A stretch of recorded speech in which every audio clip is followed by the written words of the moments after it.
Hello and welcome everybody to the latest edition of Midweek Matters. I'm your host James Graham, joined as always by the fabulous Charlie White, looking very recovered after that grueling effort. Thanks, mate. On the weekend. Thank you. You gave me a lot of shit on Monday's episode, so thanks for that. But I looked at the stats because the stats came out from the triathlon.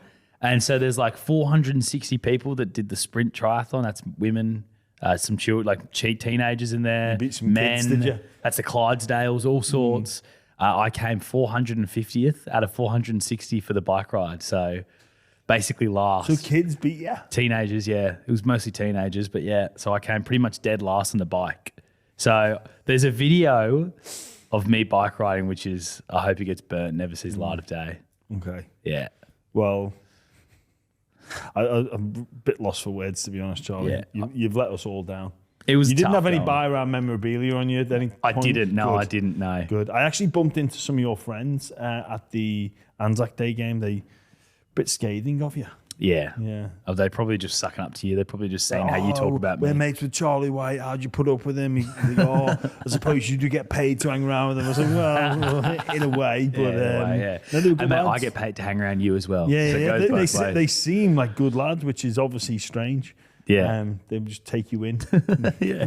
It's like, yeah. No, Bit of screw 'em. a community project to help Charlie White through his Yeah. many issues. I saw it was Andrew Kalazis, I think, in a picture. He sent me a selfie. He's a dribbler. I wouldn't listen to a word he says. He's a moron.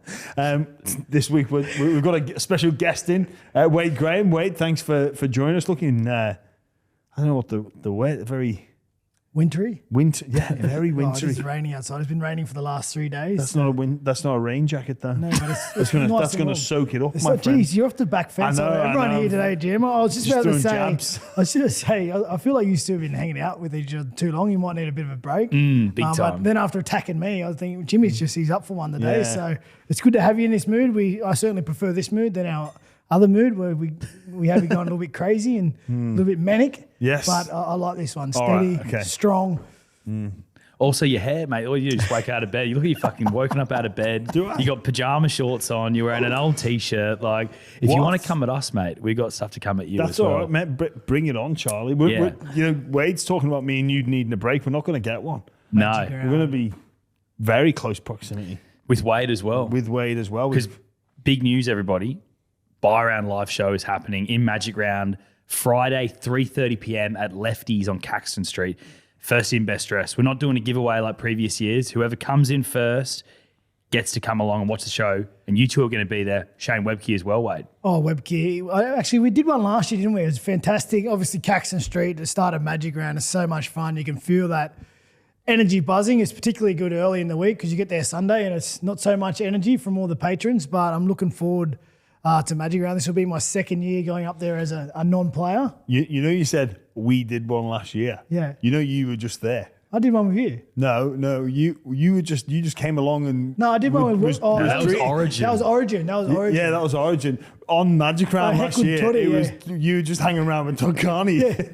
you were just one of the punters in it's the good. room. Like you were the life and soul. To Well, be fair, Jimmy, like, to be fair, I am a footy fan. And Yeah. you do talk about footy. So Yeah. Toddy's my mate. I wanted to see him go live. So what? I'm not allowed to have a couple of beers and enjoy himself? The bar tab, when we got the bar tab at the end, they were shocked at how much Wade had drunk. The Guinness was going down quickly. It's a But good this event. this one's all thanks to Macca's as well. Yes. Tennessee Smoky Barbecue range at the moment, and they're putting on this show. It's going to be like a hoedown country vibe. It's going to be awesome. yeah, it is going to be great. It's obviously election day. Someone who I've spoken about should be running for prime minister is Shane Webke. He alone is enough of a reason to get down. It's actually not election day though, is it? Because it's on Friday and the election's on Saturday. So get your facts right. All right, get your facts right. Oh, this is going to be a fun show. Right, you know what? If anyone turned up to the polling booth on Friday and went, "Why are you closed? I heard on the buy round that it was today." Well, you're a muppet and you don't deserve to vote. In fact, you deserve to be fined for not voting. Well, they could vote because you can vote any day as well, can't you? I you know voted what's- today. You You're voted not going to today, go. nice. Get it out the way. Make sure you're available Friday, Saturday, Sunday to enjoy Magic Round. But most importantly, if you are there, get down to Lefties. Myself, Wade Graham, Shane Webke. It's going to be an absolute ball. We're going to be telling lots of tales, some good stories, a bit of the vibe as well. So Yeah, really looking forward to that one, Charlie. And again, it is all thanks to Macca's. Yeah, Macca's put this on. They did something with you last year as well, which was actually at Milton Macca's, but they're taking it to like another level this year with putting it at Lefties. We've got a live band there as well, so there's heaps of cool stuff happening. Going to be some giveaways as well, some Macca's footies, some Macca's vouchers. So now get along. It should be awesome. It's going to be great. And we've got some other news. We're bringing back the Rockbusters. Yeah, what have you got We've for got us? a Rockbuster. Do you want to explain? You do a very good job of explaining this to our listeners and to Wade, who I don't think has ever experienced. No, I'm looking forward to it. I like the cryptic and the puzzled, so I'm going to look forward to this one. I might see if I can guess it. I won't reveal too much to the listeners, but I'll check in with you after. We'll beep it out if you get it right. If you verbalise it, yeah. So Rockbusters, it's a thing that Carl Pilkington, Ricky Gervais and Stephen Merchant used to do on their show that Jimmy's obsessed with during the XFM days. It's basically a cryptic clue for a rugby league player. Okay. So Jimmy will say a phrase and it's basically going to be a footy player's name, but we've got to try and work out through the clue. So what was the one you did last time? Flying bird knife or something? Yeah. Something along those lines. It was Jack Bird? I think it was flying. Yeah, there you go. He's doing it away. It's going to be harder than that way. Yeah, okay. It is going to be. But have you been going any era or just the modern era? Oh mate, it's Charlie White featured as a Rockbuster. Didn't even get himself, believe it or not. You know what I was thinking about? I've been listening to XFM repeats on YouTube for over 20 years of my life to get to sleep. Wow. Do you not get sick of hearing the same jokes? There's some that I'll skip, but a lot of them I kind of like to know where it goes because then I'm not focusing. I can actually relax and just go with the flow of the conversation and not have to think too much. You thinking less is probably a good thing. Yeah. How do you get away with that with your missus? Because I actually used to do this. I used to listen to not the XFM stuff, but like the Ricky Gervais show, the podcast of the animated, which is all just the XFM stuff anyway. But I used to listen to that. But like you can't really play a podcast where you got someone else in the bed who has no interest in hearing it. Put an earphone in. Oh, sleeping in an earphone. I can't be doing that. So that's what I used to do.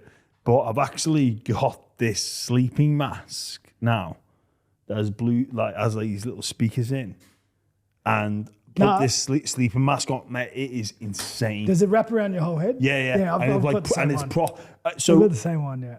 You can get people do it like meditation and stuff. They get these sleeping masks, but it proper covers like completely blindfold you. It's got these little speakers in. Sometimes I put some trippy music on there. Listen to Alan Watts talk about philosophy and life, but most of the time it's the XFM and boom, I'm away. Change your life, Charlie. No, Change your life. I'd rather fall asleep the El Natural way. Just head noise and darkness. Yeah.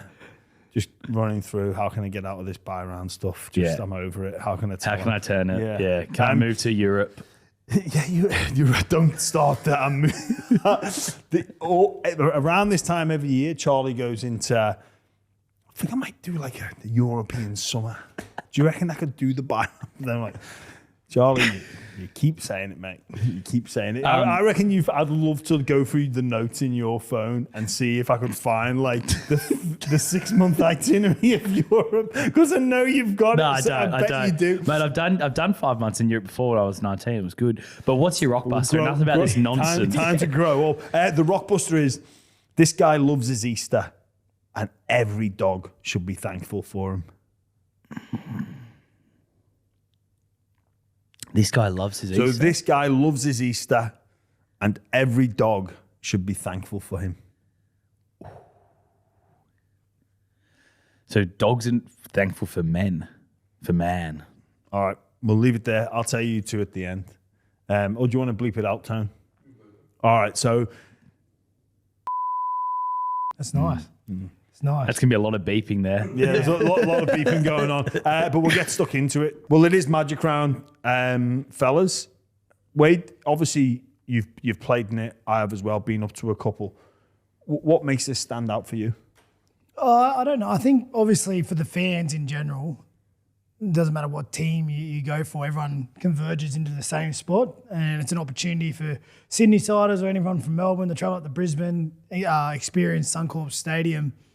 And it is that carnival sort of atmosphere. They know they're going to get a lot of footy to be played. You can watch multiple teams and multiple games. But for the players, it takes me back. I remember the first time I experienced it, to like your schoolboy footy, where you'd have a carnival and you'd have 3 or 4 teams there, and you can't help, every team's there 1 or 2 days before the game. You're walking around in the streets having a coffee or whatever you're doing in your downtime, but you can't help but bump into opposition players and opposition staff and whatnot. And it's a small community, the NRL, so everyone from other people. You've developed relationships over the years, and there's especially before the game, because you're so prepped and dialed into the game, it's kind of uncomfortable to be around your opposition players, or that's always how I felt. Because did you hate staying at the same hotel as another team? Well, even if we weren't playing them, I wouldn't like it. It's just because I know they're not our opposition that week, but when I'm in game mode preparing, when I was in game mode preparing to play, like I sort of had the tunnel vision of getting everything right to get out there and try and get a result. And if someone else was there, it's like they're coming into our space or my space, and I wouldn't say I'm comfortable. It just didn't sit really great with me. But then after, when you get the job done, it's fine. Like it's back to normal living. It's hard, that, isn't it? Because obviously they'll circle through the teams that play on different days. Yeah. So you're getting ready to go and play, say the Friday, and in will come the team for Saturday's game, and they've got a bit of a different vibe. You've got game face on. You're sort of like saying hello, but then when you finish, you see them Saturday morning, you're like, hey, come on, it's not that serious. But it's good fun. It is good fun, and more so, I think. Well, as a player, everyone's watching. Like not just your fans, opposition fans, but opposition teams. Like you never know really. From the week to week basis, you don't really know. It's just so dialed into you. But every set of eyeballs is up on Suncorp Stadium during Magic Round. So there's an opportunity there to go out there and play well and show everyone what you got. And then for the fans, just that opportunity. Suncorp Stadium, there's not much better grounds around to watch a game of footy, let alone 8 games of footy over the weekend. And I'm glad they're getting the turf sorted, because it looked a little bit dicey last week with all the rain, but hopefully it holds up and we get a great weekend worth of footy. Yeah, I think it's great for any fan that's actually there, because obviously you go to support your team, and when you're watching your team, you're watching the game as a whole. But I always say to any fan out there, go and just watch an individual player from an opposition, or if you're there with your child and you're sort of trying to teach them about like some of the movement. Say for example, you're not a Penrith supporter, and Penrith are playing whatever day Penrith are on, go and watch the movements of Dylan Edwards. Go and watch the movements of Isaiah Yeo, Nathan Cleary. Or if you're not necessarily a Melbourne supporter, look at what Munster does, or Utoya Kamani, or whoever. I reckon it's great for that, but it's also great for the people. Like obviously, you say a load of Sydney-siders will go up. We know that, and there's groups of mates that go up together. Sort of any excuse to have a weekend away, but. Obviously, with a lot of regional areas, they don't get any NRL football, or they might get one every sort of 2 years. We think of like places like Mudgee and Bathurst, Coffs Harbour, all these different places that have really strong community game, and they love their NRL, but watch week in, week out, but never get access. They go to Brisbane, and obviously it's expensive. But as would be just coming to Sydney or Brisbane for a game anyway. But go to Brisbane and you get to watch 8 games live in the flesh. I know I bumped into people that have flown from England because they love their NRL. It's like, I'll just come for Magic Round. I'll get to actually watch it live. So I reckon it's great for that. Huge crew coming from New Zealand as well. They book out the top balcony there at the Lord Alfred Hotel, which is the pub on the corner of top of Caxton Street, and just make noise, sing songs, create that party atmosphere. What I would say is, if you are going, embrace all of the stuff happening around the stadium as well. Go to the podcast live shows, go to the podcast meet and greets, go to the Fox Matty Johns show that's live there. Go and do all that sort of stuff, because there's so much atmosphere, and you can obviously enjoy yourself and have a great night Friday, great night Saturday, but pace yourself on Saturday. Because I went there as a punter. Like the first year Triple M went up to Magic, I didn't have to work on the Saturday. Tony would have been working on the Saturday, and he did the Saturday show. It's long. If you start drinking like midday, it's a long, long, long day. Well, that's the other thing you bring up too, because I only spoke basically from a fan and a player point of view of everyone coming to town, but it's also everyone else. Like you said, all the podcasters, everyone in and around rugby league, all the media, everyone's just locked down. It is just a rugby league carnival for 3 days, and it's certainly an event. Like as Jimmy said, everyone would have it on their calendar. Yeah. Any excuse to get up. You have the footy, which obviously we all love and we want to go and watch, but it's an excuse to have a good time too. Oh, absolutely. I'll say it's better than Vegas, I think, for the fans. I think it's better than Origin for fans. I think if you're a fan, this is the perfect event to go to because of what happens around them. You don't even have to go to every game. Like Caxton Street's just a buzz with footy jerseys and it is a and buzz. Just fans who love the game enjoying themselves. It's awesome. Yeah, absolutely. I'm with you there, Charlie. It is a real buzz in and around Caxton Street. It's not just about the football. It's everything. It's the colours, the banter with other fans, which rugby league, you never want to overstep the mark. Rugby league, generally speaking, we can have supporters from all 17 teams, even from places like the North Sydney Bears as well. I'm sure we'll see plenty of those jerseys knocking around. So just a quick one for me. Do you see it being as successful anywhere else but Brisbane? Because I feel like that's the perfect storm there. The way it's set up with Caxton Street, obviously Suncorp Stadium. I know there's probably an appetite to take it somewhere else to see if it works, but I just love it how it's set up there in Brisbane. And I'm New South Welshman through and through, but the way that it's done there with the facilities and everything around it, I think it's just the perfect storm. And this is one thing. Well, they've got a lot of things right lately, but this is one thing that's definitely in the right spot. The only thing that I reckon you could compare it, like in New South Wales, if you did it like beer footy food style. Like, get a suburban ground. Like at Henson Oval. Maybe like a core stadium. Get all like the independent breweries, and like maybe, but even with like it wouldn't work as well as what it does in Brisbane. We'll get moving on way to some news. Obviously, sin bins or the use of the bunker in the sin bin has been dominating the headlines. And let's hope Magic Round, we are raving about it because of the product of the field, the atmosphere, and we're not talking about this overcorrection, sin binning melee. You've got a bit of a solution or a theory on this. Well, I don't know if there's a solution, but I think the way forward with where the interpretation of the high contact is, I know they're going to hopefully peel it back a little bit, but I think that's in terms of the bunker getting involved for plays that happened previously, which I don't think they should be able to do that anyway, but they're not going to get involved in that, or so they say. But in terms of, like, I've been thinking about the moderate force. There's always going to be a risk of moderate force because no one goes into a tackle like softly. You need to go in there as hard as you can. You're not going into a tackle with minimum force. Yeah, when you brace your feet and you're ready for contact, there's always going to be moderate force. So if the interpretation is going to be any contact with the head, it's going to be moderate force. There's going to be time in the bin. Can I just interject there?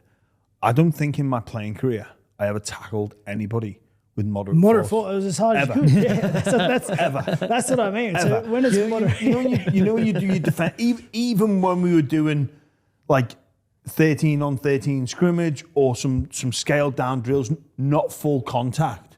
No one ever said just use some moderate force. It's where's this phrase come from? The only time you get into a situation where you're not going to hit someone hard is when you get wrong-footed and you need to, hang out an arm or just try and assist in some way. So I got thinking on that and where things are at, and I just come to the conclusion that we need to have a look at the 10-minute sin bin because I think it's too much of a punishment. With the way the game is now, how big the momentum is, like a team can do a lot of damage in that 10 minutes, particularly if we're looking at a tackle that gets slightly wrong. Someone gets hit around the hips, dips a little bit, and someone makes contact with moderate force to the head, he's going to spend time off. And there's always the option, of reducing that to a 5-minute sin bin.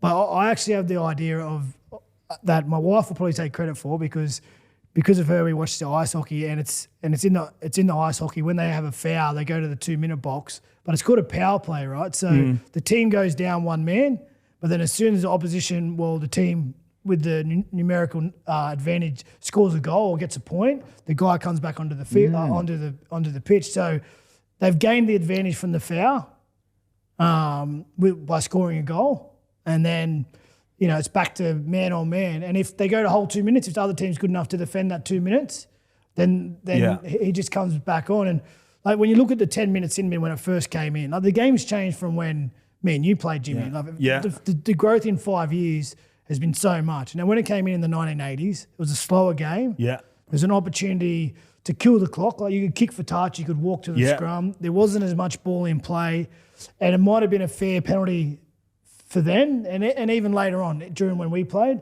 But I just think with how fast, how much live ball's in the game, I feel like 10 minutes is too much, and we need to look at other ways. And that's just one way. I don't know whether it's the right way or people would like it, but I just think, if moderate force, one where we go, it needs to go to the bin because that's our rule. It's not 10 minutes. It's not guaranteed 10 minutes. If they kick a penalty goal or they score a try, well, the opposition comes straight back on. But you know what? It's funny you say that because people are automatically resistant to change. And we've seen change happen and we're objecting to it now.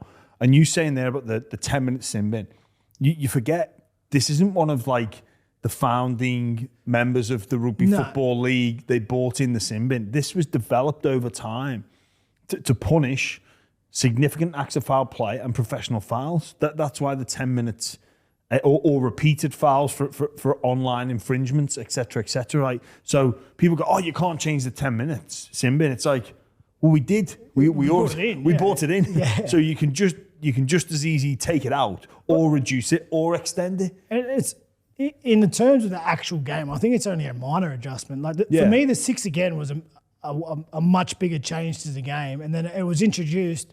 And there might have been a few teething issues, but we look at it now. How long has it been going for? 5 years? It's just a part of the game now. You don't even really remember the game pre that rule because that's just the rules now. And again, that might not be the right way, but when I was watching the playoffs, and it's a little bit different for any foul in their game, they go to the penalty box, but it's different. It's 5 people on the team, a lot more space, so. And penalties will still need to be in our game for things that don't warrant. But I just feel like there's a time to look at that sin bin and what we do around that because if the rules are going to be continued to be interpreted this way, which I think they will, they have to be now in terms of head knocks and the HIAs and protecting players. So I don't think they're ever going to go backwards on that. So the solution for me is to find a punishment that's more fitting than 10 in the bin because teams can score 3-4 tries in 10 minutes. It's an interesting one for me. So, look, there is no silver bullet for this. It's kind of like the transfer system. There's no silver bullet. There's no solution out there where we're all blind to, or that's completely obvious that's going to fix this. So, I mentioned some things about just letting things play on. And people go, well, what happens if this happened in the grand final? I'm like, yeah, okay, I get that, but we've got to stand for something or we fall for everything. It's like everybody's got the example of, if you take away the sin bin for acts of foul play and something happens and a player is lost to the game, like the Lindsay Collins, Nelson and Sofa Solomona incident in last year's qualifying grand final, again, you're not going to solve every problem. And there's going to be holes in an argument to pick. But I think what is the lesser of two evils? For me, and I've listened to a few people talk about this, there's been high contact in the game ever since it was invented. Even with all this, it's still going to continue. If you slowed the game down and watched every individual tackle, there would be contact with the head, I'd say 90% of the tackles. The amount of times I would come off the field and I'd have scratches on my eyes or bumps on my head, not from a high tackle, but just high contact that happens during incidental during the game. It is our game is contact, and at times you're going to catch knees going down to the ground. You're going to hit your own teammates, head clashes. It's just we can't attack it from trying to get high contact out of our game or head contact out of our game because there is head contact. We've got to obviously do our best to stop active foul play in terms of head contact, and then how we deal with the severity of the punishments, because a lot of them, again, I know they say mitigating factors, but 90% for me, I think there's mitigating factors. As soon as someone runs and changes directions, that's a mitigating factor. Because of the importance of locking up the ball, which is like when people talk about defence, you've got to lock up the ball because you're controlling the speed of the ruck and stopping the offload, especially in the middle of the field. That's what you're that's what you're aiming to do. Like if Wade, if me and you are in a tackle, we'll take our listeners through some of the training drills. The first thing, if me and you hit, it's who's got the ball. Yeah. We've got to control the ball. That's our job. 100%.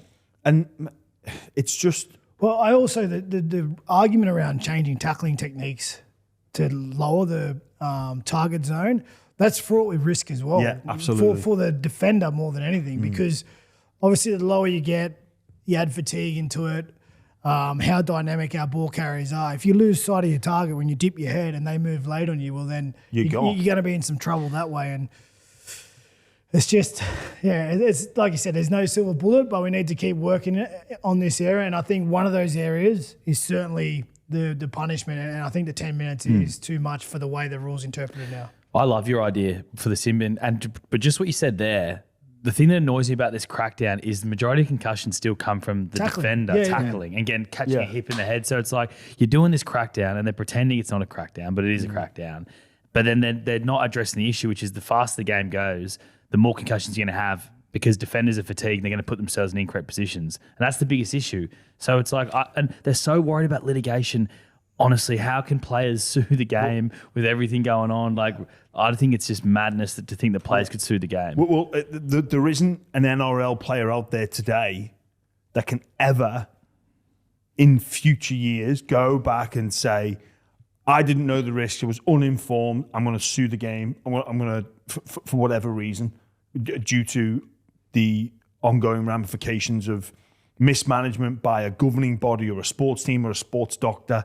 I've got issues with people doing that now that played in our era, potentially yesteryear. Everyone's got their individual right to have their own opinion, but there's not an NRL player out there today that can ever sue the governing body, the game, the clubs for mismanagement of concussion, because ultimately the overwhelming majority of it is on you to take responsibility. You're aware of the risks. And for me, it's like, well, are they actually concerned about concussion? Because like you both have said about the lower tackler, or is it about the image of the game?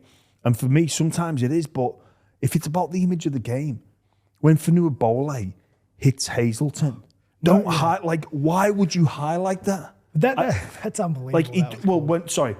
When Fonua-Bole is involved in a two-man middle forward tackle, and there is, like we've said, incidental contact with the head, we're going to go back 60 seconds and say, blow time off and penalise that individual with a sin bin when nobody, and I mean nobody watching at home, in the crowds at Leichhardt Oval, in either coach's box, any of the 17 players on each team have gone, he's just had his head. Yeah. He's just had contact with his head with quote unquote moderate force.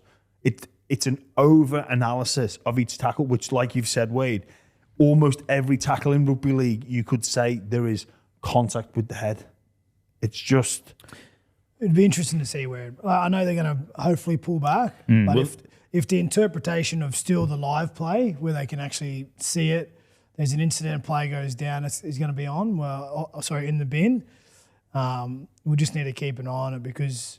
We can't keep having what was it on the weekend? 18 sin bins. 18 sin bins, most ever in and around NRL history. Every single game. Now, granted, somewhere for professional fouls, but every single game had a sin bin. Yeah. Like, that is not the product that we want to sell. No. And you can almost see what is about to happen. You don't need Nostradamus to predict that. With State of Origin, it will be refereed differently. It will be interpreted differently. And from the 3 Origin games, the fallout will be, geez, they were great games of footy. Yeah. Maybe there's something in that. Let's use the blueprint from the match officials for that for the rest of the NRL season. And hey, presto, we move on. We're back. We're back, baby. Yeah. We're back. And then the next off season, there'll be something else to look at and go, Origin comes around, the new blueprint comes out, and we're back. But hopefully the NRL are going to respond in a positive manner. Absolutely. The other big thing though, boys, Dave Fifita has been dropped, which is crazy. He's on over $1 million a year at the Titans, but Des Hasler just doesn't seem to know how to use him. Yeah, that's a tough one. Obviously, the first issue is he's not playing as good as we know he can play. Like, he's a dynamic player. He's a game breaker, but we just haven't been seeing those moments. He's been coming off the bench for them, starting sometimes. His role's really not clear for me up there, which is not a surprise. But considering, again, it shouldn't always be about it, but considering how much he's on and the key signing that he was, like, he turned his back on the Roosters to take up that extension or to take up his option. So they would have hoped to be getting some better footy out of him. But the Titans, again, a season where they've shown glimpses of that flair and that attacking brilliance that we know they can do with their outside backs, Sami, Khan Pereira, young Campbell. He's such a good player, but they just haven't found that consistency level. And again, you know probably better than me, Jimmy, Desi, it's all around his defence, and they just haven't been able to get that part of their game together, have they? No, can I be honest with you? When I saw the team list come out on Tuesday and I was looking through, I was gobsmacked to see Fifita not in, because I know how loyal Des is to his players, and especially ones that he's been desperate to either sign or hang on to. And you know, obviously that was a significant period of time ago, and I know people used to say about Des's greatest attribute was also his greatest downfall was in terms of loyalty to those big name star players. And yeah, like I say, I couldn't quite believe what I was reading, that he was out the 17, especially when they're playing an undermanned Bulldogs forward pack, where Willison had a lot of joy coming on that edge, that big, powerful left edge back rower coming underneath. Like, is that not what positions that you try and set yourself up for when you play the Bulldogs this week, that you're going to bring that left edge back rower underneath? Yeah, but Desi, he must be seeing some deficiencies in his footy, because not even there's signs there before this, right? The fact that he wasn't starting every week on that left, like at this stage of his career, where David Fifita started at the Broncos, how many years has he been playing now? Like, he should be an 80-minute back row week in, week out. But somewhere in his you've kind of got to be an 80-minute back row. You do need to be an 80-minute back row with where the game's at in terms of speed, and how often you need to not just rotate your middles, but how often you need to keep some subs for the back end of the game just in case something happens and you need to make the necessary changes. But I remember I played with Davey.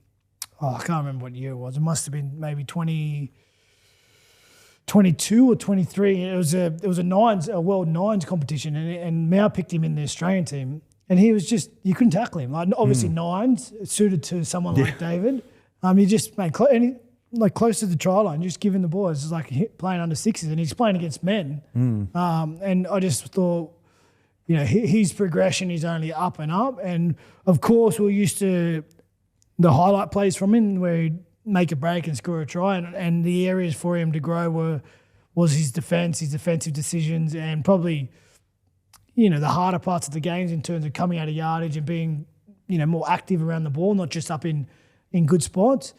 But that's 5-6 years ago now, and his development really has not just plateaued, it's stalled. So we could have maybe seen this coming with the chopping and changing of him starting, coming off the bench, but it's a big blow, like in terms of Desi having to come to that decision, well, you're not in our best 17. That's a big call to make on a player you're paying $1 million. Well, I think what Des is looking for, Charlie, is response. You take this drastic action to remove one of your highest paid players plus your most devastating player. Like, let's not forget, we spoke to Tino about how desperate he was to keep Fifita at his football club. Like, this isn't just some average player. This is, we all know what he can do. But for me, Des has dropped him to test him and get a response out of him. Or is Des feeling the pressure? Because he's under a lot of pressure, Des. He is, Charlie. But what you do when you're under pressure is you take the easy, safer option, and you don't highlight. Or he's desperate for a reaction from the team as a whole. But be easier, Charlie, to just stick him in the 17. Like, if you're Des and you're under pressure and you're worried, you stick Fifita in the 17 and no, mate, you put him on the bench and we're not even having this conversation. They've got Khalees Haas, Isaac Fasuamala-Awe, Arama Howe, and Josh Pahulu, who's come back in. Like, if Fifita's not in there, if Fifita's one of those, like, with all due respect to those 4 players that are going to come off the bench, when you've already got Tino, Bo Fairmore, Chris Randall, Campbell Gillard, Mo Fodawaker, they're the big minute forwards there. With all due respect to those 4 bench players, I can't envisage any of those playing more than 35 minutes.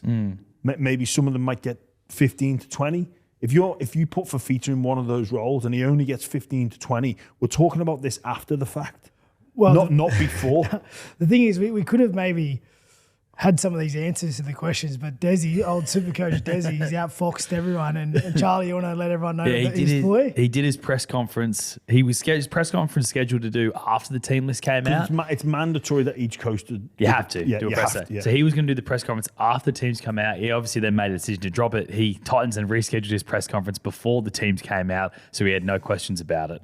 Well, it's a wily old move, isn't it? Because there would have been no talk about the team, the opposition, or anything. He would have had 100 questions on Fifita and why he's not playing, whether it's football, off the field, and obviously steps to getting back into team. So it's a pretty veteran move by your old coach there, Jimmy. I reckon he's feeling the pressure though, Desi, because he started blowing up in his presses a bit, like dropping things, and then this move, or is this just standard Des behaviour? Well, in terms of moving the press conference, that's Des to a T. He's not a fan of the media at all. He used to schedule Bulldogs press conference, so mandatory weekly all-ins at like 6 a.m. Yeah, he does that at the Manly as well. Yeah, he'd do it at 6 a.m. So if you want to speak to him, he'd still be there because he was there, but it was convenient. But it was like, obviously, he wasn't trying to play media favours by any stretch. He's doing it to try and avoid this. But again, like in terms of the pressure, I'm confused because I think this now puts more pressure on this performance. I agree with that. Because obviously, if you don't get the result after making a move like this, well then even more questions will come about how you leave David Fifita out. But again, he's not made this decision overnight. No, it's likely been coming. It's been coming for a while. He's probably tipped him up on a couple of areas that he wants to see improvement, or you know how it works. He would have gave him a couple of chances, like, mate, we need you to do better in these circumstances, or we need this done a little bit more like that.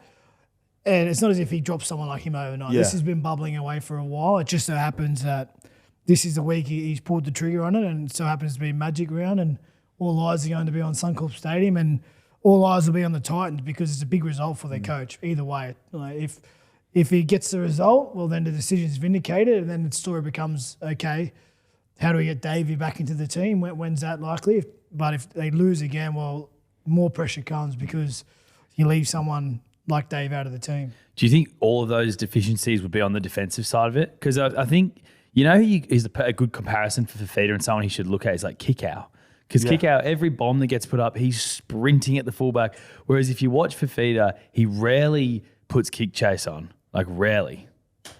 Well, you're right, Charlie. He's a very different player to Kickow. And Kickow, like, so Fifita sometimes, like, he'll have some incredible numbers, as will Kickow, but Kickow's not necessarily known for that. He more brings those effort areas, and then there are some fine touches that are absolutely sublime, but it's all about intimidation, high levels of fitness. Like Kickow's fitness levels will be through the roof. The intensity of the efforts and the repeat sprint efforts are so difficult to do and so taxing on the system.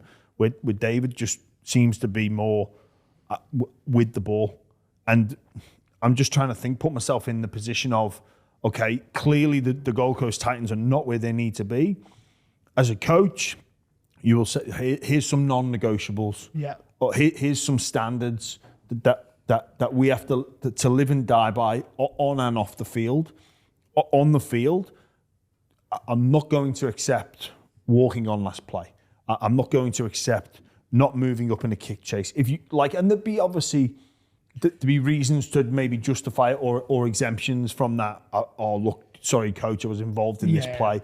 I was just a little bit taxed. I was talking, but if and maybe Des has put a pitch in the road, fork in the ground, whatever it is. That's a Wade Graham special. That. Or just said like, hey, this is what I want to stand for. Line, like, if we don't see this, if we don't see these behaviours, then I'm going to make some crunch calls. And I've not been involved in the video, but if you're speaking to a young group of forwards and you see one of your highest paid forwards not doing that, then the ramifications for not punishing that player then become worse. It becomes greater because the young players go, well, his word means nothing. Like if his word means sweet FA, then why do I need to tie in when I'm knackered? I'm knackered too. Yeah. The Roosters got lucky that he did backflip on them in the end. And also, Fifita might have made a big mistake not going to the Roosters well in terms financially. So he got that 2-year, $2 million extension at the Titans. But by taking that, he was obviously backflipping on a 4-year deal at the Roosters, which was worth $3.3 million. So he probably thought, I'll back myself, do these 2 years, and then I'll easily get $650 a year minimum to up that. But he's nowhere near going to get that sort of money, like $1 million a year on the open market. A player like Fifita, you don't put a line through him just yet. Yeah. Like, right now, moment, it's looking, stocks are down. Yeah, stocks are down. But there's a chance for him to come back. Like we know his potential. We know what he can do on a field, but it's about the other stuff. And I'm sure, Jimmy, what you were saying before about some markers that the coach gave him, he's just missed that. He's missed that a couple too many times. And it got to the point where he goes, mate, I can't keep letting you miss these. I've told you to do it once. I've told you to do it twice. I can't let you off. I can't let you go no more. Because then, like you said, my word's shit to the rest of the team now. Like, I can't let that slide. And that's where it's at, for sure. And listen, he's still young. He's been around for so long, but he's still young. He's obviously got some areas he needs to work on to sort of get Desi back on side and get him back in that team. But all the effort, all the areas that we know, it's not talent-based, really. No. He's got all the talent. It's just the nitty-gritty stuff and the hard stuff. And most of the time, it's the decision in your brain. It's either I'm going to do it or I'm not going to do it. And when you're tired and when you're fatigued, it's very, very easy sometimes to go, too hard, I'm not going to do it. But the best players, the kick owls, the guys who want to do their role, they say yes every time to the hard decision. And that's why teammates love certain players, and that's why coaches love certain players, because you just know they're going to turn up and do the job even when they're tired and hurting. We'll get to the round preview shortly, but just quickly, boys, Fogarty, done deal at Manly. 3 years, $2 million a year, almost unders for him. I'm with you. Seems strange. Obviously, the club had an option. I think you've got to give a bit of credit to Ricky Stewart for not signing him on that massively, massively unders deal that the club could have done. And they've clearly earmarked Sanders and Strange to grow old together. Yeah, and the Ethans. Like, it's a tough one, managing the sort of exit of an older player. But for me, Fogarty, they're a better side with him in. I've not seen much of Sanders as of yet. Strange is coming on leaps and bounds and up there with some of the best young talents we've seen in a while. But it's a steal for Manly, especially losing DCE. Yeah, I agree with you. I think he's a perfect fit there at Manly. You know what you're going to get from him every week. He's a 7, 8 out of 10. He kicks well, obviously communicates well, because Canberra look a different team when he's not in the team, and he's just a general out there. And it's a tough one for Canberra, because I know, all reports, Ricky Stewart, he loves him. He loves Fogarty. He respects him so much. Yeah. That's why he didn't stand in his way to more security moving forward. But it's just so hard on a young playmaker, particularly a 7, without that experience to come in. They're going to have to try and find someone, a little stopgap, veteran sort of mould to help step in and lend a hand, mentor him through the hard times, because we only need to look at South a few years ago. They let Reynolds go. They bring in young Ilias. Reynolds goes on. He's still playing good footy despite the injuries in and around his 4 years up there. He got him to a grand final. He's still stepping up, and he's one of the best playmakers. And Ilias, who was the heir apparent, he's been shuffled out just because sometimes the pressures and the inconsistencies of your game early as a playmaker, it takes a while, and it can get to your confidence. And when it doesn't matter how old you are, when you have that 7 on your back and the results aren't going your way, you're going to cop the heat. And then if you have to go backwards to go forwards, sometimes it makes it too tough. And it's a big move moving on a veteran half. Yeah. And leaving your team with a rookie half. Well, it automatically puts pressure on Sanders from day one, from round one of next year. Like, people are going to look to him and they're going to compare. Oh, well, when Jamal was there, look at he booted us out of trouble. Especially with how good the season Raiders are having as well. That's why I think they have played this run, the Raiders. I think if you've got him there, they could have kept him at $650,000 a year. There was a player option for $350 and a club option for $650 for 2026. Yeah. They were trying to meet in the middle. Come on, he would have was worth $650. Like, that's a simple thing. You pick up that option and then you keep this. Potentially, this is a window the Raiders are in. Like, they're a chance to go deep into finals this year. Look, you know what you're saying before about all these moving parts that happen. Perhaps if they keep Jamal, they lose Sanders. No, but Sanders just come over from Parramatta, so Sanders is aware it's going to take a couple years. He's going. But he's probably looking at going. It'll take a year. Maybe. Yeah, that's what they said to him. That is what they said to him. So that's what they say to him. As soon as you sign Jamal Fogarty and extend him, then that becomes 2 years, and then you get this young. But obviously, this is all on potential. If you get that wrong, he starts to aggravate. He starts to look elsewhere. He starts to get again. We just spoke about Des and his word, and then. Like, if Ricky Stewart said, you're going to be my half in 2026, we'll make that happen, and he doesn't. And I know things change, Charlie. But, James, what was the most important thing for you when you were a young player? It's a long time ago. It would have been learning off the older players in your team and learning off the veterans in your club. Yeah, but as a front row, that's a little bit different because there's 4 of you play every week. As a number 7, you don't always get that luxury. Like, he's doing his learning now.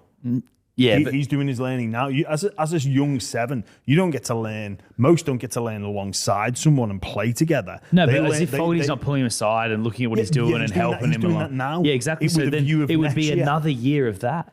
He's young. Yeah, Sanders is like 19 years old. I think there's no doubt in my mind they need to get in the market. They need to find a veteran halfback. Just Canberra to play alongside him. And to play and when I say veteran, I mean not someone who's played a heap of first grade, but someone who's there to steady the ship when the ship needs to be steady. Because young Sanders, he's got all the potential, yes, and I've heard he's a great young player. But you know, Jimmy, there's nothing quite like your first NRL season. How long that goes? Like, they're long anyway.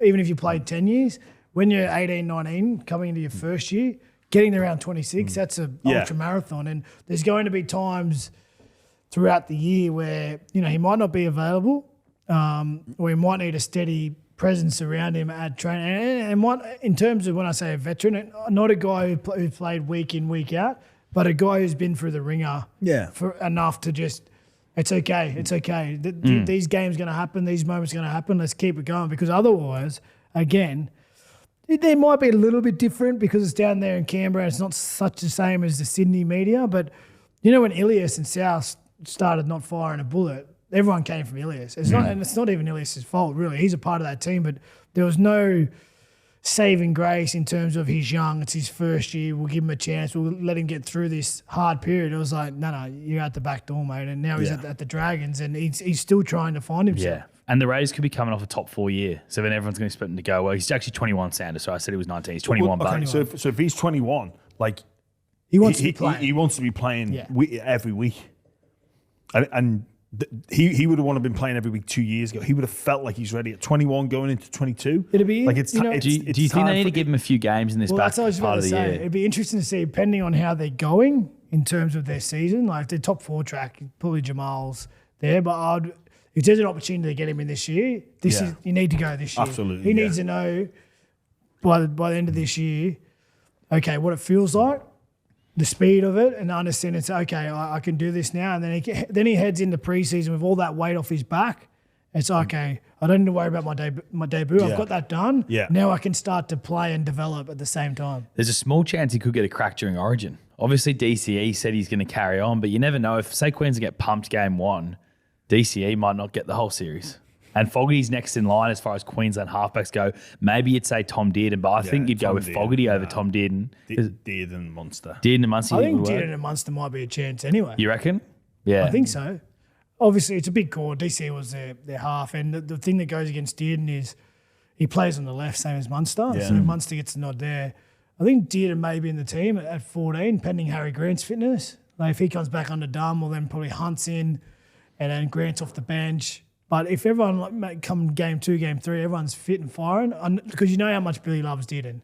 Like those effort plays, try-saving tackles, that's what he wants in his team. And, you know, he tends to get creative with his selections. He picked 2.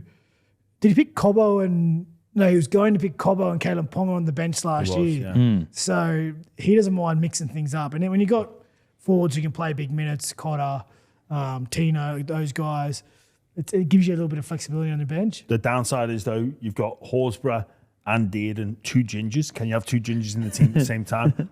I don't know if that is a little bit too many. Do gingers get along? I think that's... Yeah, we've got each other's back. Yeah. But it can be... So it's not like a gang of gingers. They don't like keep together. No. We're interconnected. We know the score. We know we're taking over 2030. But I can't believe you asked us that question, Mark. You got to be careful. You got to be careful how many are out there at the same time. There's too many gingers in my life. I date a ginger and I see your head all the time. Oh, well, you are just jealous, Charlie. Should we get stuck into the round preview? We are. Speaking of Origin as well, Jimmy, obviously Women's Origin starts tonight. Big game at Suncorp Stadium. And Ladbrokes, they can't split them. You know, the spine of Queensland's unbelievable. You got Tamika Upton, Taryn Aiken, Ali Brigginshaw, Lauren Brown. But then there's just so much firepower in New South Wales as well. How good is the growth of it? That's what I'm most pleased about for me. I don't really care who wins, New South Wales or Queensland. That's a side issue. It's just great that they've now finally got this showpiece event. It kicks off Magic Round.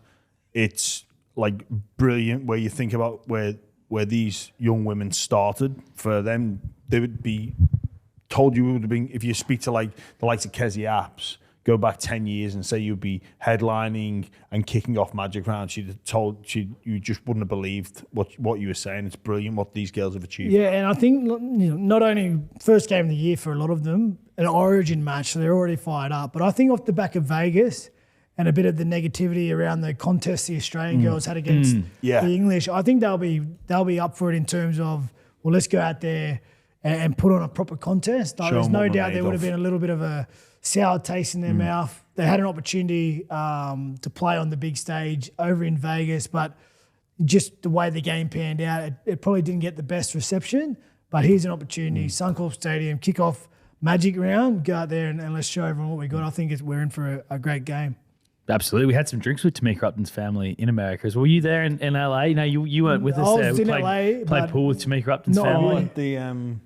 The horse bar, whatever it was called, like a Western bar. I came in after. Yeah, that's right. Yeah. But it'll be great. It'll be a great contest. 3 games. I remember when we did I think the first one we worked on for Triple M was 2018. It was at North Sydney Oval. And to think now it's at Suncorp Stadium, 3 games. It's amazing. But the first game of Magic Round, boys, your Sharkies, Wade, against the Eels, disappointing year so far for the Sharks. Yeah, just inconsistency, really. And opportunities, I suppose, on the weekend against the Tigers, Golden Point, and the Canberra one comes to mind, the last-minute try. And you look at those performances and you say, if we get them done, well, we're sitting well and truly in the top 4, but ultimately we didn't get them done. And so it's just we're not where we feel like we should be, but you're going to take the lessons out of it and keep chipping away, because you lose a couple more of those close ones, and then that fight for the top 4 really becomes hard. So they're certainly not happy with where they're sitting and the consistency in their play. But another opportunity kicks off Magic Round on the Friday,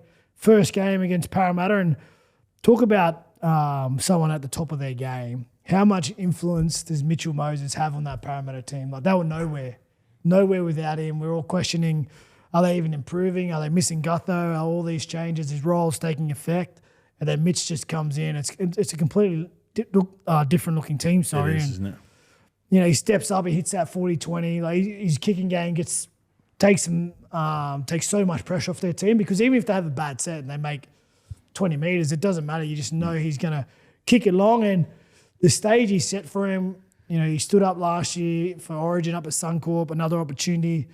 There's no doubt in my mind he knows where Penrith's at. He knows where Nathan Cleary's at. And we spoke about DCE and Tommy Dearden for Origin. Like, there's an argument to be made there that he's the incumbent and he might want to stay in that 7 jersey. So big opportunity for him and a big match to kick things off. Obviously, I'm tipping the Sharks.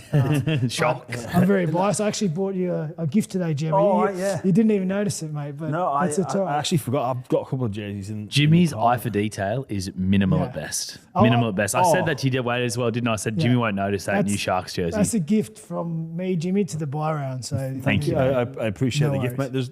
There's things happen, like big changes happen in my house. I have no idea. Like the couch gets moved a different way, and I got genuinely like We got someone coming in. Someone's opened the door. Yeah. someone's creaking at the door.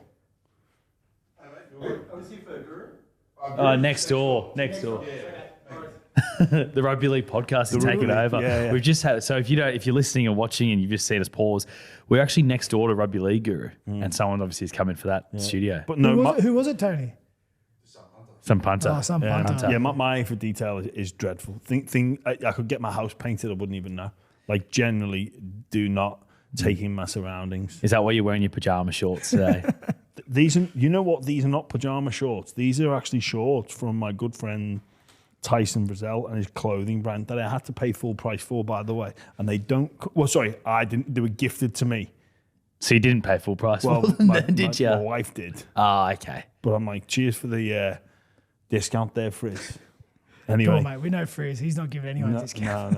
no, absolutely not. On this game, just with the Sharks, Wade, and obviously we're just looking not just particularly at this game, but you hope that those incidences against the Raiders, against Tigers last week, they don't come back to haunt them in games, but also when they look back, and you can even now as we go into Magic round, what is it, round 9? Yeah. You can start to play what if. What if? Yeah. You can start to be like having regret that, and it's a mental thing about letting it go before the game, but then also within the game. Like you've got to learn from that game against the Tigers and go, lads, when we're in this position, let's shape up for a field goal and know that players are going to potentially be offside, but we've got to have a backup plan.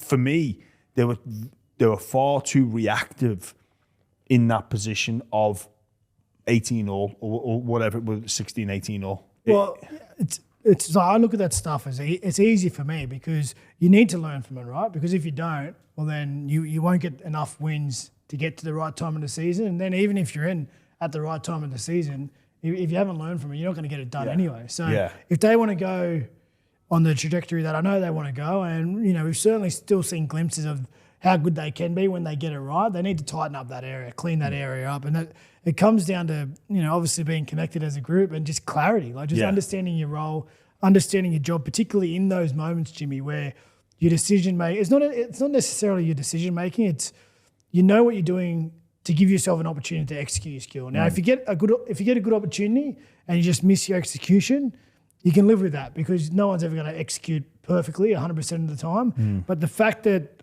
they looked unclear and a little bit of confusion there, that's the area they need to fix up because there's just not enough time in the moment when the pressure's on to be solving issues on the run. You need to have an idea of what you're doing in your head before that situation arises. This is a tough one for the Sharks. A 5-day turnaround into a team coming off the bye. Thanks for coming. I think they got Manly off a bye next week. It's a double banger. Oh dear. Sharks have had some luck in the draw over the last couple of years. I know you got a tough draw this year, but swings and roundabouts. I'm going to tip the Sharks to fire one back after that.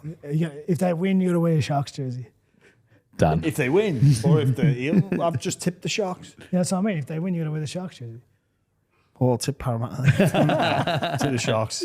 What have we got next, Charlie? Next is Roosters Dolphins, but before we get to that, big thing we're going to be doing over buy round for the buy round on Saturday. Buy round for Saturday. If you fancy a punt we're going to do a hosted pot on the Ladbrokes app. So basically, throw your money in, whatever you want to throw in, and Jimmy's going to be picking some multi, some bets. Whatever you want to bet on is fine, Jimmy. I'm a little bit nervous to be honest. I've been pumped about this for so long. We've seen these pots in other podcasts, in other sports, but I think this is a rugby league first. Maybe I'm mistaken. I don't know. Oh, mate, even if it isn't, I'm still nervous. So basically, buy round punters. Get on Ladbrokes app, throw some money in the pot. I'm going to throw some money in. Charlie, Tony, probably Wade will as well. And I'm going to be looking over this with a fine-tooth comb. I'm not going to be gambling willy-nilly. No. I am going to be not guaranteeing results, but I'm going to have a very educated guess. Also, a very educated bet. Yes, and I imagine there's probably some T's and C's that apply, so I'll just say that just in case. Probably as always. Let's look. I'll censor some stuff too. I won't be getting involved. Jimmy, I still work at the club. So You can bet on the other games. Don't worry about the Sharks. No, I can't bet on any right now. Wade Graham is out. I'm out. Maybe even I'm out. I don't know. No, you're not. You're in. T's and C's do apply though. But also, if you are a big horse punter, we might throw a couple of races in there. So if you want to DM us some tips. Wade's in. Okay, Wade's in. We'll need some tips for the horses because the team at Ladbrokes, they always help us out with amazing same race multis. But if you've got something that you know is going good, just DM us. Yeah. Then we can get that in as one of the tips for sure. Yeah, absolutely. So which game is next? Roosters Dolphins. Both 3 and 5. Yeah. Potentially could be 3 and 5. Winner will go to 4 and 4. I think that keeps them in touching distance. Bit of a stinker for the marquee game on a Friday. Yeah, we've had Manly Broncos the past couple of years. We've had good games. Mate, you are off your bonnet. The Dolphins are the best attacking team to watch in the comp. Yeah, they're fun to watch. They score. They're a fun team to watch. I was more looking at the Roosters side of it because I reckon the Dolphins have turned the corner and they're looking great. I reckon they probably end up making the top 8. The Roosters have been so hot and cold. And I've just not enjoyed watching them at times this year. The Anzac Day game, they played well, but... Yeah. Marshall King being back in is huge. The emotion of Anzac Day may just get the best of them. I've got the Dolphins in this one, but that's stinker. I reckon it's going to be a great game. I think it's going to be a great game as well. Obviously, the Roosters off the back of that massive Anzac Day game, early in the week too, so plenty of time to rest and recover, get over that. And the Dolphins, they're going to be filthy with themselves. We talked about the Sharks and games they've let slip. They were dominating that game up until the start of the second half, and they gave up. Was it an 18-point lead? Well, I think that tried that Averillo scored just on half time. They were popping the champagne corks. Yeah. Like it was. To be fair, it was champagne rugby league, but you've got to wait 40 minutes to you start actually popping the corks. But I think that the way they've been playing and turned the corner, they'd be bitterly disappointed with that second half performance. So I think they can't wait again. Suncorp Stadium, they beat Melbourne up there not long ago. It's a technical home game as well for the Dolphins as well, which is... it is technical home game because it's Suncorp. I thought you meant that they were Roosters home game. Yeah. But they'll excellent. It's not a technical home. It is a home game. Yeah. But it's marked down as it's technically an away game. Yeah, it's technically an away game. Wrong. Yeah. We'll get there. Yeah. No, I agree with Jimmy. I think this will be a great game. Okay, yeah, cool. All right, well, I'll take my licks on that one. Roosters or Dolphins? Who do you guys pick again? I missed that. Dolphins. I'll go the Roosters just to go against Jimmy. Okay, well, next one is a stinker. Not trying to be negative here, but this is a stinker. The Bunnies against the Knights. The Knights are potentially the most putrid NRL side I've seen in my entire life to watch at the moment. They're in all sorts, but the big news, still no Lewis Dodd. Yeah, I'd be interested on Jimmy's thoughts on this because I never had to pack up and change countries to pursue rugby league. Obviously, Dodd did. He was signed before Wayne Bennett. Yeah, so he got signed, I think, 5 days before Demetria got sacked. Yeah, so signed before Wayne Bennett. He packs up his life. He comes over as a you have to say as a marquee signing. He was a big name over in the Super League. Obviously, he starts a little bit behind, which is fair enough. You're not guaranteed a spot. No sport's guaranteed. But then you see Humphreys go down. You see Latrell go down. You see Walker go down. They have Whiten moving from the centres into 5'8", and obviously Bud Sullivan, who's done a job in there in the halves for all that chaos, and you don't get selected. That's a tough pill to swallow. And is it writing on the wall for where he's at that club? Absolutely, it is, Wade. Like it is. It's very emotional to leave your home country, your hometown, your home city, whatever it may be. There's plenty of Pacific Island boys that come over here, and it would be difficult for them. But and coming from England is no different. The euphoria of signing for South Sydney would have been huge, and you dare to dream about what your life's going to look like as an NRL player at that time. Look, we don't exactly know what Blake Solly and Lewis Dodd were talking about. Obviously, Charlie, you say that Dimitri was sacked 5 days after, but you've got to assume that it was coming before. Dimitri would not have been given any power over that signing. No. And he said as much when I was spoken to Dimitri about it before, and he said as much. So, well, here's another question: Is the writing on the wall? It's over at South. Does he look for another NRL? Well, that's what I was just about to get to, because really, mate, Canberra's looking for. Well, I don't think Canberra's the destination for him. I was going to say the Dragons, but we'll get to that in a minute, because you come over, and he would have been thinking he's going to be the starting 7. Then you see them go and get this loan signing of Jaden Sullivan, which fair enough, but I reckon he would have been sat in England going, why are they doing that?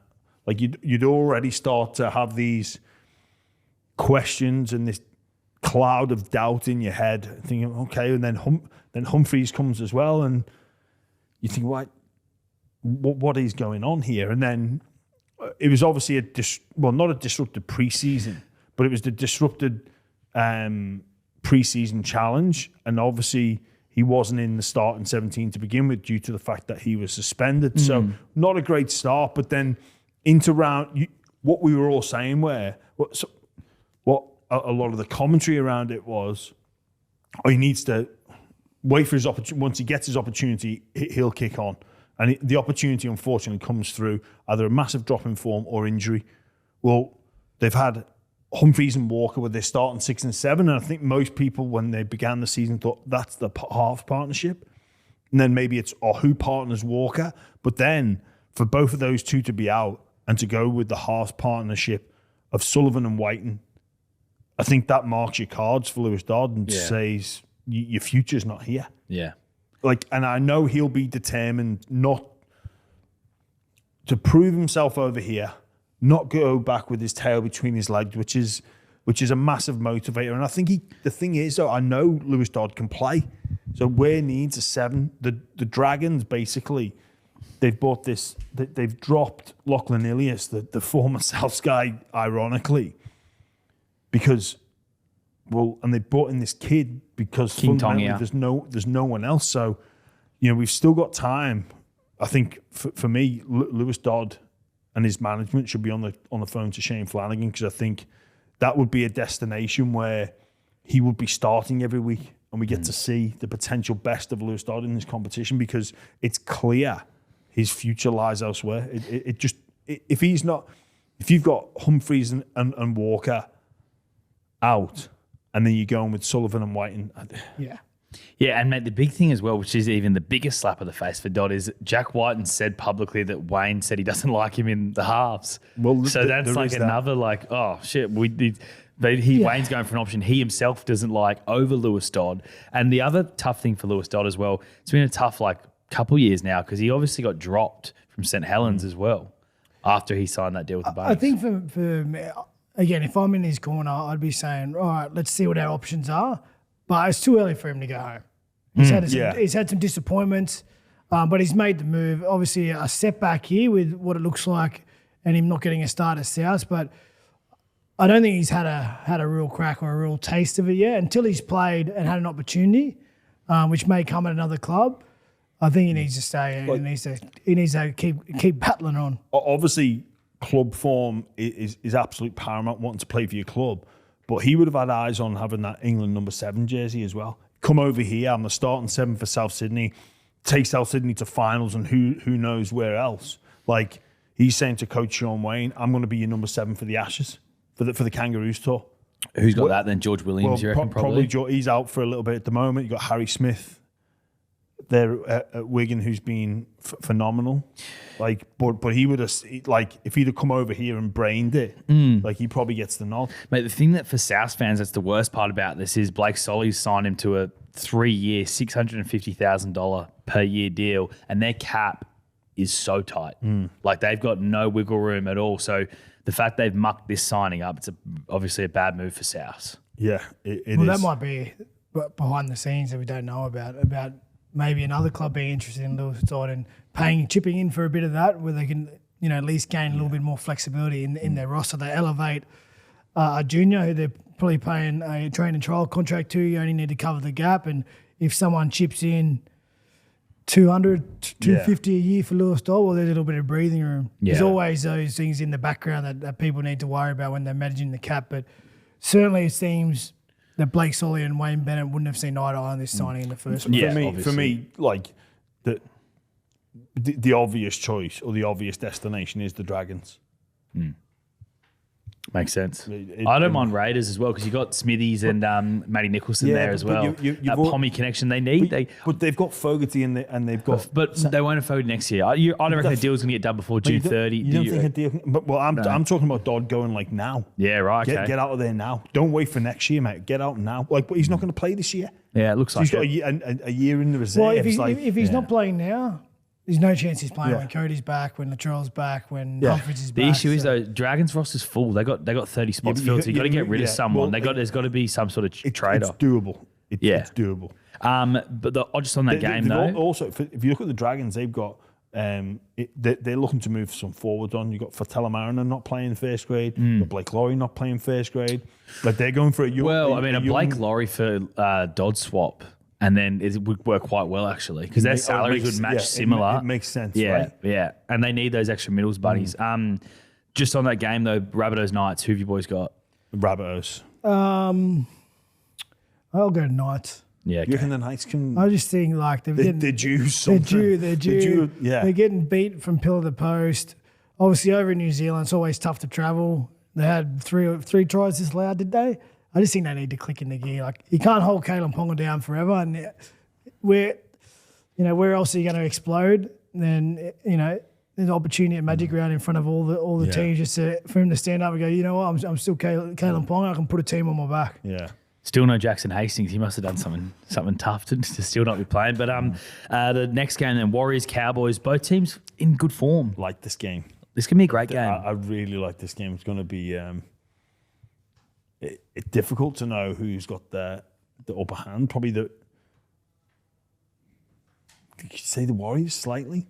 Yeah. Slightly, like, I guess, a bit more defense orientated. I've really enjoyed watching the Warriors this year. Metcalf's been great, hasn't he? Yeah. He's been great. Even imagine when you say all year, you mean from round 2. Except for Vegas, yeah. Well, it's been a great response from them because they were probably the most criticised team in round 1. And it was hard for them because it was a split round. Everyone walked away from the Penrith Sharks game going, yep, high quality game. Penrith still got the edge. Sharks still have some levels to go. Canberra, fantastic, delivered. But everyone goes Warriors way off the mark. But full credit to Andrew Webster. He turned them around pretty quick, and they've quietly snuck up the ladder, haven't they? They're sitting well and truly in the top 4. We're very quick to react. We mark their cards dramatically. Everybody did.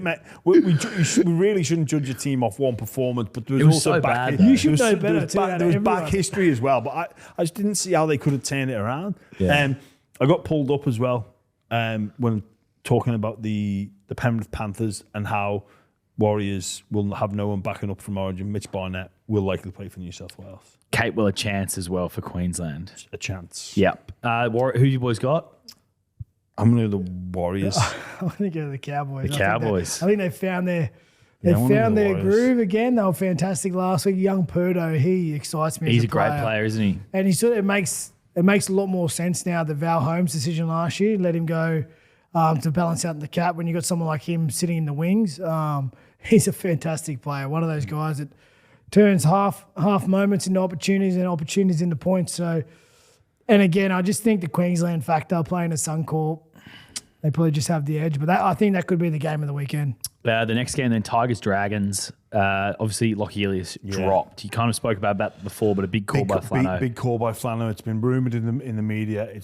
He was openly critical of his performance this year, and it doesn't appear that Lockie Elias is doing enough for that football team. And I think this probably would have come earlier had there been a glaring replacement, but there wasn't, and it seems as though Flano has just seen enough, and unfortunately, Lockie Elias has to go back to reserve grade, and what be the correct phrase to use? I guess work on his game.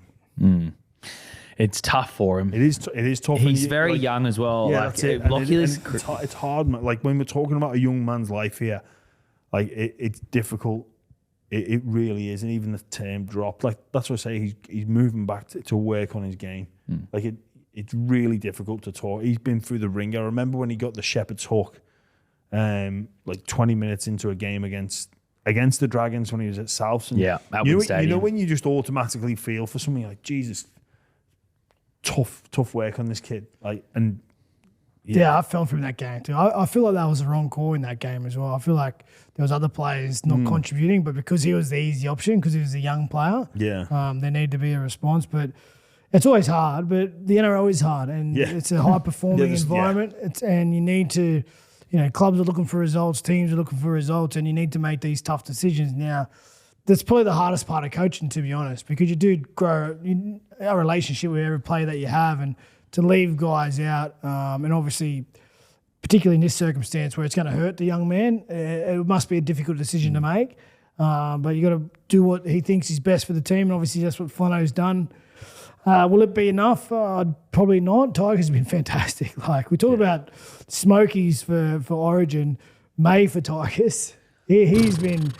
Probably sitting behind Payne Haas as the best prop in the game. I think did he have 31 carries last week? Something like that. 6 offloads. Crazy. I know it was a 90-minute game, so it was a little bit extra time. The charge down on Hines was.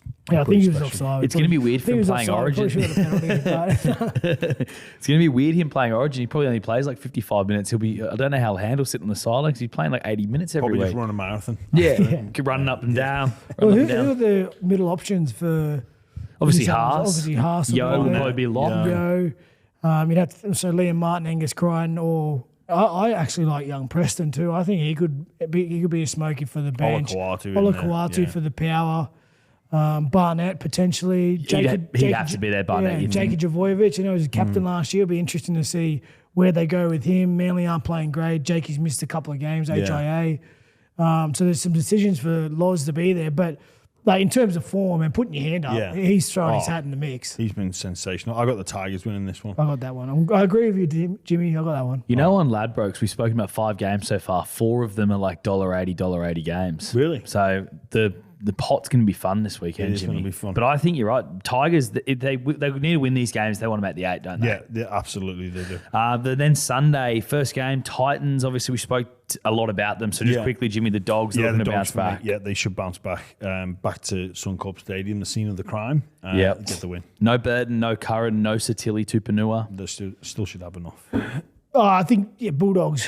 I think they've got enough cover. They've actually been through this situation before, down a few troops, and they've covered the base as well. Hayward just comes in, and I think a bit of redemption. There's no doubt they got last week wrong with their energy. They tripped to Suncorp. They wanted to make a statement. They just got their discipline and energy wrong. It would have hurt the video, particularly of where they've been, watching that to where they got to the other night. Particularly the amount of points that got scored against them. I see them fired up this weekend and a bit of redemption. I reckon they win well. And then Sunday, boys, it's a huge game for Penrith. I actually think their season's over, but it's kind of do or die now for them. If they don't win this one, they are Buckley's chance of making the 8.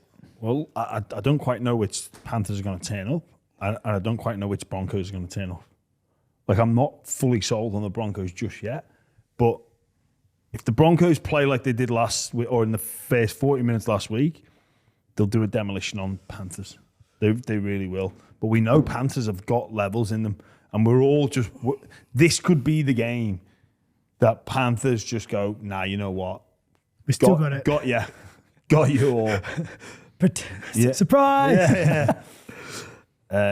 It's a good game. I'm looking forward to it. Charlie, thanks for moving my shift across to this game. I'm looking forward to calling this game.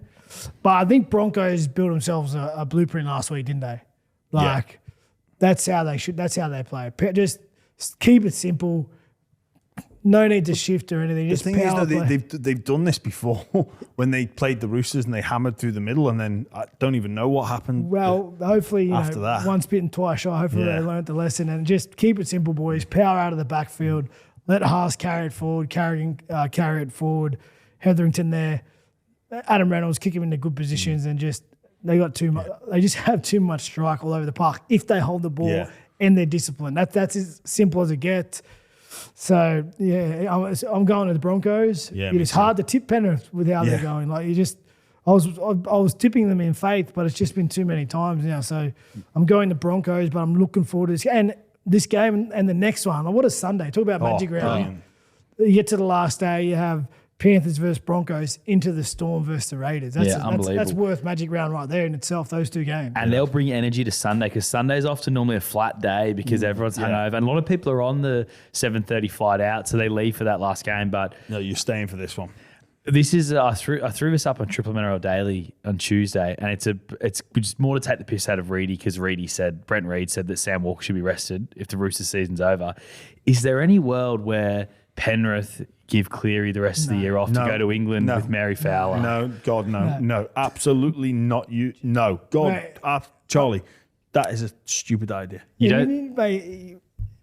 Ivan's his dad, right? If his dad even floated that with Nathan Cleary, he'd tell him to get out of the room and let me get to work. You're not giving up games. Happening. You're not giving up games, particularly if you're a part of getting a team into a hole. Like if you're a part of that. And where they've been and where they're at now is like, no, I'm in for the fighting. I'm going to get us out of it. So that's what he's made of, Nathan Cleary. So he's not having half a year off. Finish off Storm. The Storm Raiders. Who do you boys like? I think the Storm are a bit vulnerable, but I'm going to go the Storm. I think they get the win. They've got a great record at Suncorp. Until recently. They've got a great record Dolphins everywhere. Yeah, they've got a great record everywhere. But Listen, I'm going to go Raiders. I think they were a bit shaky last week, the Storm against South. So they held their gloves up and they did enough. But you thought the Storm might have gone on with it. I just think the Raiders are unorthodox. They caught a little flame last week in that second half. I think they come up they're confident. I think they like the big occasions too. How they played on Vegas. You know Tarpany's going to get up for it. Papa Lee's going to get up for it. They'll set the platform, and Horsburgh will be in and around it. They've got enough power in the outside backs to match the Storm. They've got the advantage in the middle, but I think on the edge that's where the Storm could exploit them. So where the Dolphins got them last week down that left hand side with Farnworth and with the hammer, I reckon if that happens again, well, man, you said that the Storm have put the queue on the rack. I can't. Also, Harry Grant. This year is. No Harry Grant for me is a big one because I know we have the flashiness of Munster. Hughes is an out-and-out player, and Pappenhausen, they're the best spine in the competition when they're all together. But he's just the control. Yeah, he's the control. He gets them around the park and I think he has way more influence. Like we know he's a good player and he has a lot of influence, but I think we always go to Hughes and Munster. But I think Harry's the linchpin of that spine. I think he's the best player that they've got. He's out. Him being out, like last week, you could have expected him to go on with things. Down there in Melbourne against the undermanned South, they sort of just get the job done. I think they could be a little bit vulnerable, like you said, and I reckon Canberra's up for the fight this week. Luckily, you aren't doing the Ladbrokes pot with us because you two wouldn't be able to agree on a same game multi. I do like counter arguing. Sometimes for the sake of it. Sometimes I agree with him in a lot of ways, but I just counter it. So you boys are heading up today to Magic Round, aren't you? Yep. Yes, we are. Looking forward to it, Charlie. Thanks for joining us, Wade. Thanks, Charlie, as always, and thanks for listening, everybody. We'll catch you next week.